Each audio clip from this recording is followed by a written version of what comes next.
Welcome to another Wargame review from theplayersaid.com. My name's Alexander. And I'm Grant. And today we're doing a preview for the current Kickstarter for a game called Zurmat. It's designed by Tim Densham and is being put out by Catastrophe Games. Catastrophe Games is a small, new and upcoming wargame company. Yep. They've done a couple titles. They did Judean Hammer last year, and they also put out the USS Laffy, the ship that wouldn't die. It's a solo. And I think they did they're doing The Landing with Joe Schmidt. Yeah, I think they did that one. Yes. So, and I think there's some other thing on their website as well. So they, they're new company, an up and coming company. Yes. I think they have a lot of cool ideas and actually have done pretty interesting games. Games on topics that we normally don't have games on. Yes. So, as you might be able to tell from the box art and Zermatt being a province in Afghanistan, this is an Afghanistan modern war game. Yes. So this is set in 2007, which is when Tim Densham was actually deployed there, and it's set in Zermatt where he was also deployed. I think he served in a what do they call that? As an advisor to local police forces, is what I read. Got it. Which is very interesting. Yeah. So this game, I know we've kind of called it a war game. It is around the theme of war, but the reality is the game before you is an area control, area influence style game. Yeah. With some very cool and slick mechanics. Yes. But it does have combat. It does have control as far as vying for that. It also has a lot of very cool mechanics like hidden units, and you don't know what's on the board, and my memory is so bad. I can't remember what's on the board, even though I just placed it. Yes. It's very well done. It's very slick. Very slick game. And this kind of game, it's not your traditional hex encounter war games or other things like that. But this style of game is something that is right up my alley. This is the kind of game that I enjoy. When I'm playing this, it reminded me of one of our favorite games, 5 Points Gangs of New York. Yeah, no doubt. Where it's similar concepts. A bunch of these geomorphic tiles, and you're trying to influence areas. And in this one, after the game's done, which is about 45 minutes to an hour, you get victory points based on how much of the map you control, and if you've achieved your kind of secret objectives. That the other one's more of it's this rolling election style game. This one it's a bit more straightforward in that way, but what you're doing is you've got deployed forces, which are your little cubes, and you're moving those around to move into new areas, to kind of push out enemy units or to fight them and kill them, and you're trying to influence the local population with your bag of population discs, and you're putting those out, and once they're placed, you may not look at them. Which is such a cool part of the game. Yes. It really is very well done. A lot of these games, you'd be able to continually refer... At least to your ones. Yeah, you'd be able to, I've got this. In this game, that's not the case. And I think that's very thematic. I think that was definitely a choice. If you look at both of the Taliban and the Coalition's population discs, they look exactly identical on the one side. That's very cool. So you may be influencing a tribe or a village, or you may have an elder on your side, but it's not obvious, right? He's hidden.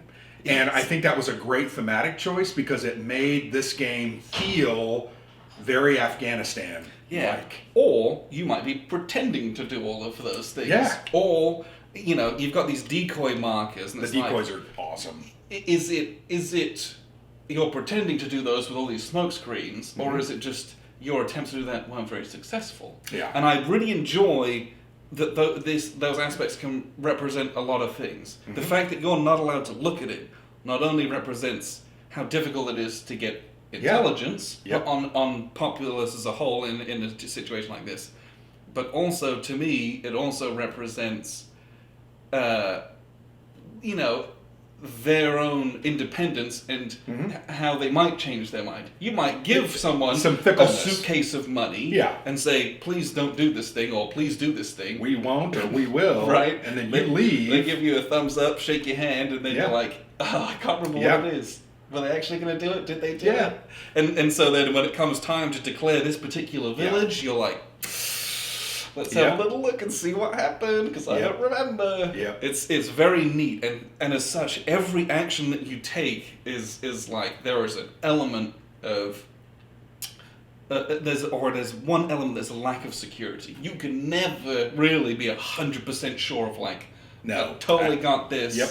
Until it's like the last minute. I don't know. One of the main actions is declare, where you're trying to actually call all of your associated people out against the Taliban, and you're trying to get the village to declare allegiance to one side or the other. That's one of the major ways that you're going to take. That's the only way you're going to take control. Yep.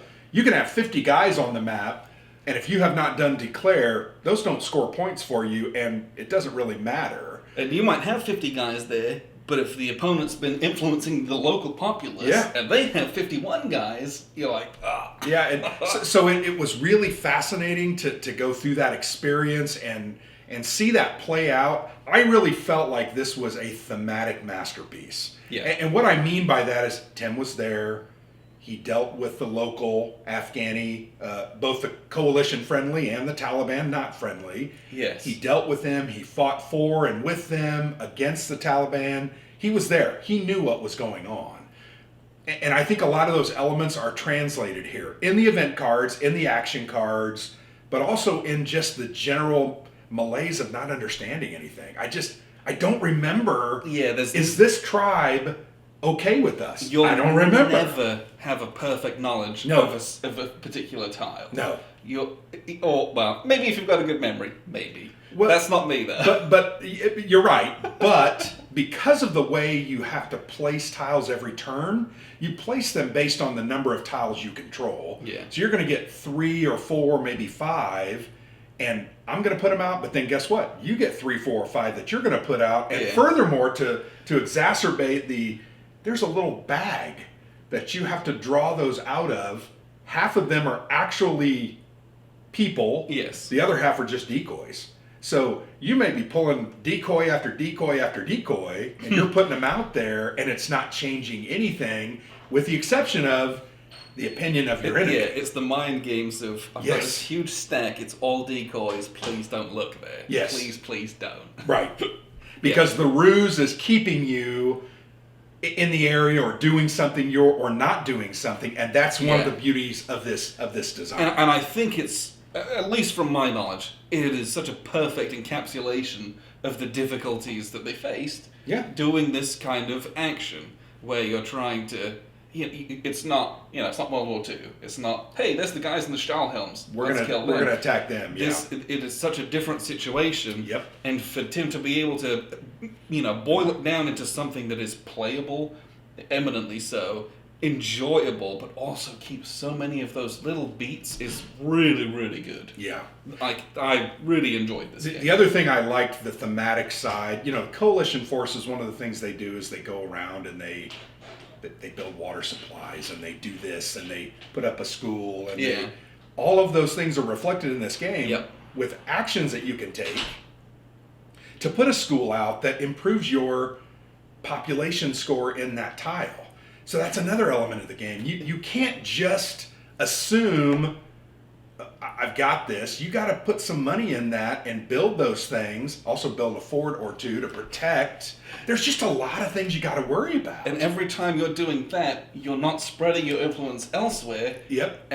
And control of more areas is what actually gets you. Well, that's what wins you the game, in essence. That and meeting those objectives. But it was so funny because we were playing and it was like, you'd have 5 and I'd have 4. And the next turn something would happen and I'd have 5 and you had 4. And ultimately, in the end, the coalition, my side had 6 and you had 5, but it changed like at the last, almost at the last minute, and you didn't have the ability. Actually, you were trying to go for your objective card. Yeah, I went for my secret objective card than that, because it would have been the same amount of points. Right. So it was, I don't know, there's just so much to like about this game. One of the very cool parts is this action mechanic. You have 5 actions: declare, attack, recruit, construct, and patrol. Some of those are designed to put out population discs. Some are designed to move into areas and fight and take out your opponent's forces that also count towards control and influence.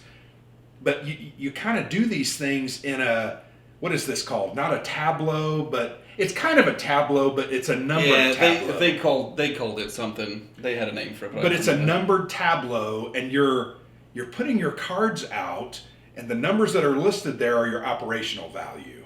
So you want to do the ones that are farther to the right, because they're stronger better. numbers, they're bigger better numbers, yeah, than the ones on the left. But once you take that declare that's a 4, it's going to move and it's going to become a 0.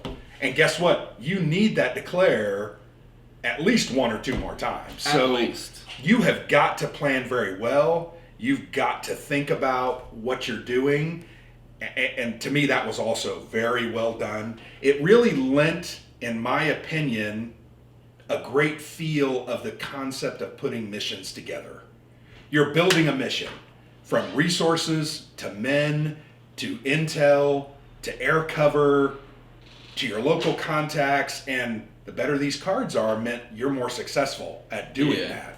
I just really like that because every mission can't be a total success. Well, and you keep hammering those 1s and 0s down there, and you're just hurting yourself. Yeah. Your actions become basically nothing-y. Yeah. As the local population just gets sick of you doing the same old thing over Yeah. and over again. You have to vary your strategy.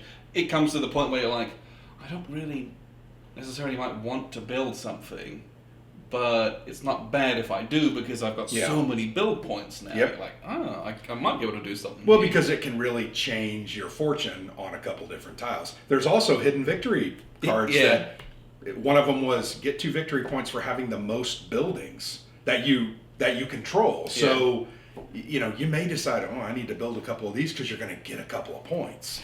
Right, but then it's like, if you have it up here and you keep bumping the construct, then I'm on the other side of the table saying, he's got the construction victory cards. So you don't want to give that away. So I'm starting to like, well, it's more important to take his big buildings away. Because he has 4 buildings there. Points, versus I'm going to get points doing something else. You're absolutely right. So you have to be careful not to tip your hand. Yep. In all of the actions that you're taking as well. I just think it's very, very cool. It's a deeper game than on the surface it looks. I would agree with that. I even think looking at the tiles, when I was looking at this the other day before we played, the tiles look very, very similar.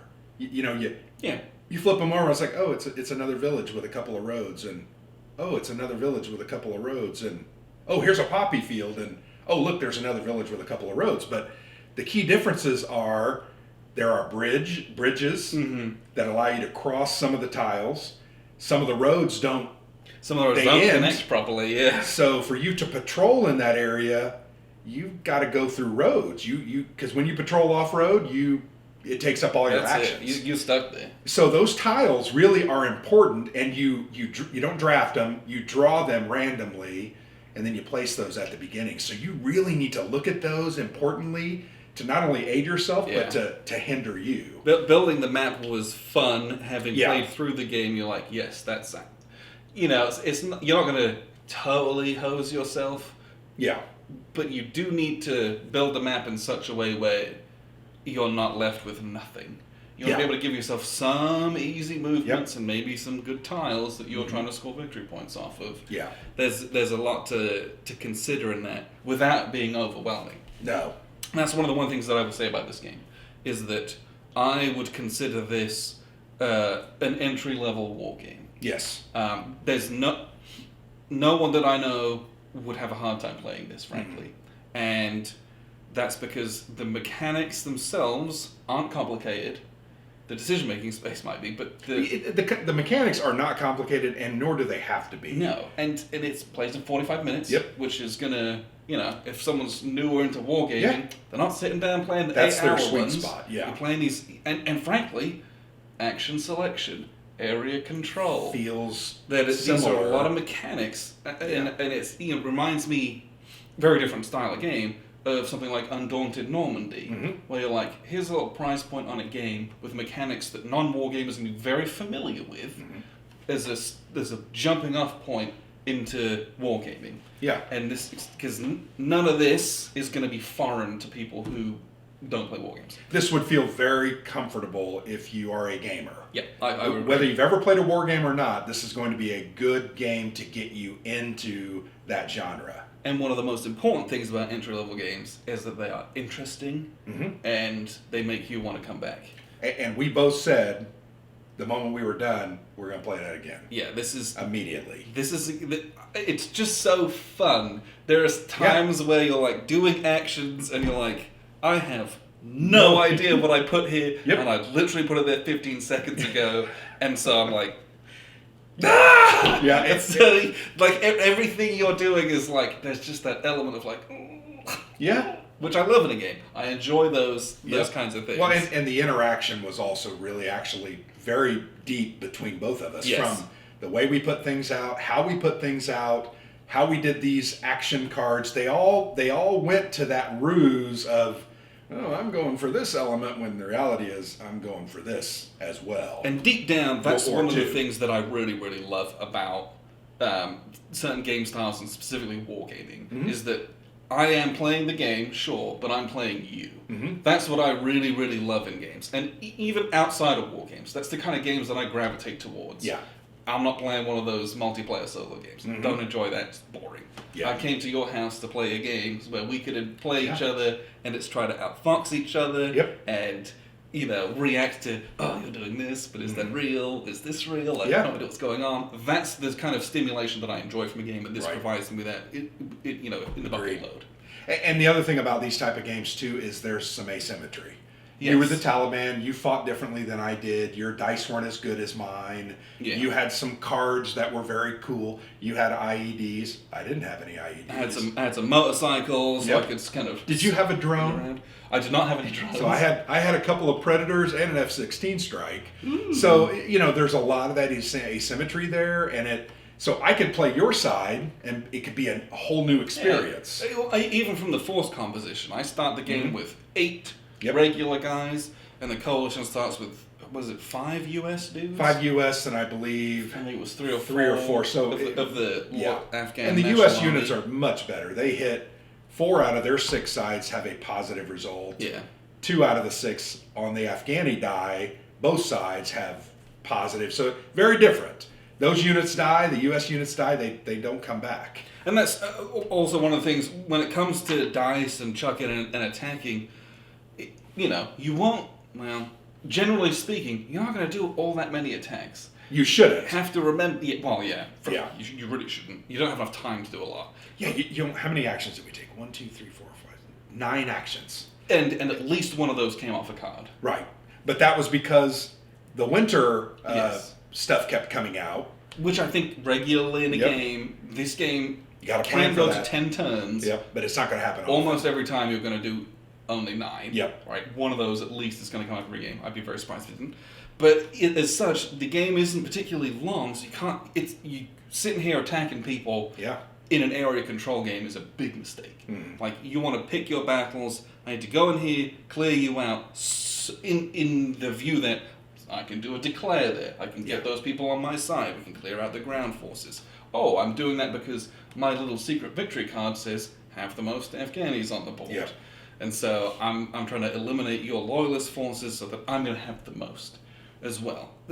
But attacking willy-nilly, waste of time. Yeah, it is. It's a waste of time. And I believe Tim's very upfront about that. Especially from what I've read in the Kickstarter, it's like there are games where you won't do it at all.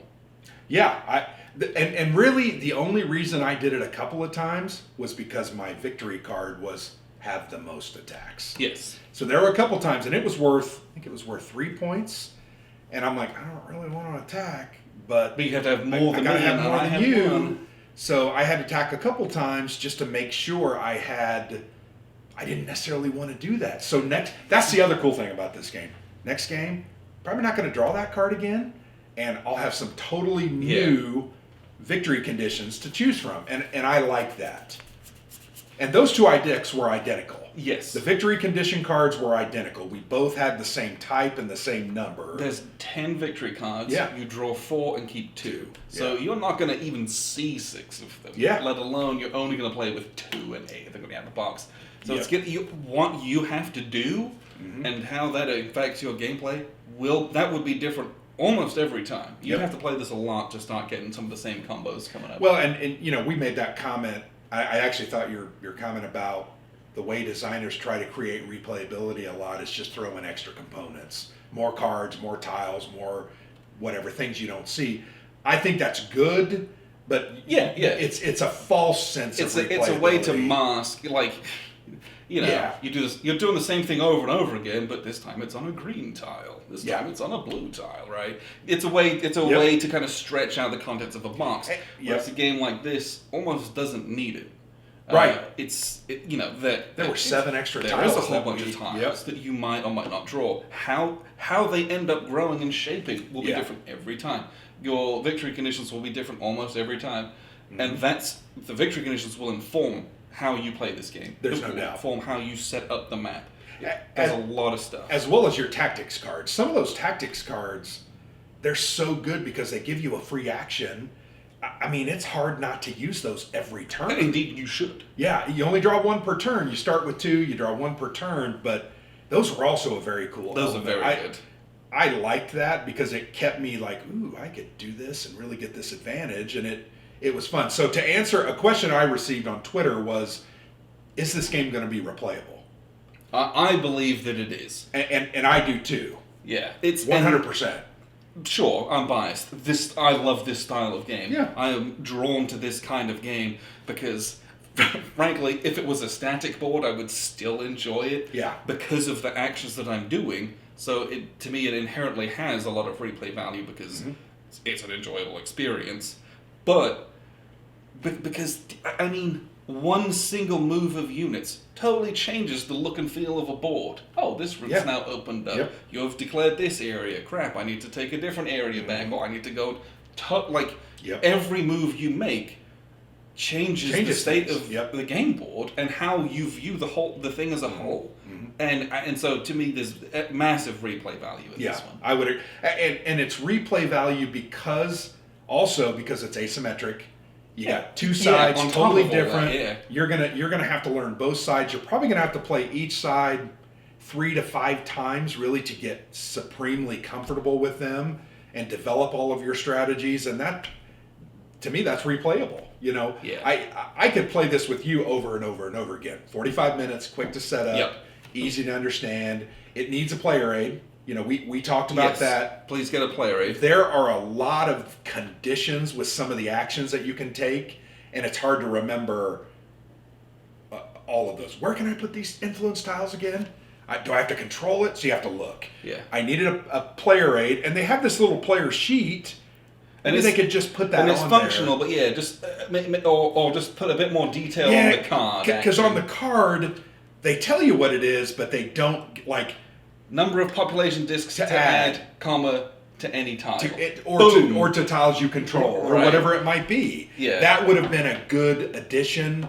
But yeah, as far as quality, I love the tiles. I love the little buildings. The custom dice are going to be very cool. I'm really excited for They're custom made dice. in Poland. Going to be kind of a cool little thing. The tile, the art on it's very good. Yeah. High quality. I believe all the artwork is done by Tim's daughter. Oh, okay. Maybe now, if it's not, and it's like his sister, I apologize immensely. Right. But it is someone who's I'm pretty sure. Is it his wife? No, it's not. Like a daughter or a... yeah, she's at uni. Okay. Doing a degree in landscape architecture. Got it. Totally not this. Yeah. But it's... Well, landscape architecture is design. Yeah, so she's design, creative in that way, Yep. but yeah, she's doing gardens. And now that you say that, landscape architecture, I can see that in these tiles. Yeah. Remember, I worked at an engineering firm where Yes. I worked with landscape architects. This is something they would have drawn. Yeah. I wouldn't have drawn it like this, but they drew it like this. So yeah, that's cool. I've seen your D&D maps. I know what those look like. Thank you. But no, that's cool. But I really like this. Had a good time with it. It was enjoyable. Lots of back and forth. Lots of surprise type thing. I'm like, oh crap, I thought I had that one. Or man, I didn't think I had that one. I only had 2 guys there. I won it. Yeah, it was funny at the end of the game to just flip all the tiles over and see what we'd done. Because I couldn't remember any of the thing that I put out. And you're like, oh boy, this was a paper tiger, or like, Yeah, why yeah. did I have 8 real guys? Yeah, exactly. I have no idea. Yeah, kind of interesting. Then but you get a fun little debrief at the end of like, oh, this could have gone very differently had I like poked this balloon. It would have Agreed. gone. That's always nice. And it's a fun Yeah. game to debrief at the end as well. Yeah. So yes, Zermatt from Catastrophe Games. Mm-hmm. You're probably watching this on Kickstarter right now, so just click that. It's a long Kickstarter. I think it has like 50 days or something. Yes. So you've got a while. Now, if you're watching this after the Kickstarter, first off, happy future. We're time travelers from the past. You can get this on their website, and I believe it's $65. I think that's what the Kickstarter is, yeah. Yeah, and with the price. So I don't know if that's going to be the price that they're going to sell it for. Or not. I don't know. On their website, it said 65. So okay. I think on the Kickstarter it might be. This is made in the United States. And right? the dice are from Q Workshop, who make the Call of Cthulhu custom dice. They're really, really nice. And those are shipped in from Poland, so that's probably a my price. But yeah, $65. Considering what you get and how many times you're going to play this, I agree. I've paid more for worse games. Yes. This is an excellent game. Well, and it's kind of cool because I've played 3 of their games. This is by far the best one. Yeah. I think there was good things in those other games, but this one I think takes that to the next level. Yes, I agree with that. Yeah. So, Zermatt from Tim Densham, Catastrophe Games. Check this out. Appreciate you guys tuning in. I've been Alexander from PlayerSafe.com. And I'm Grant.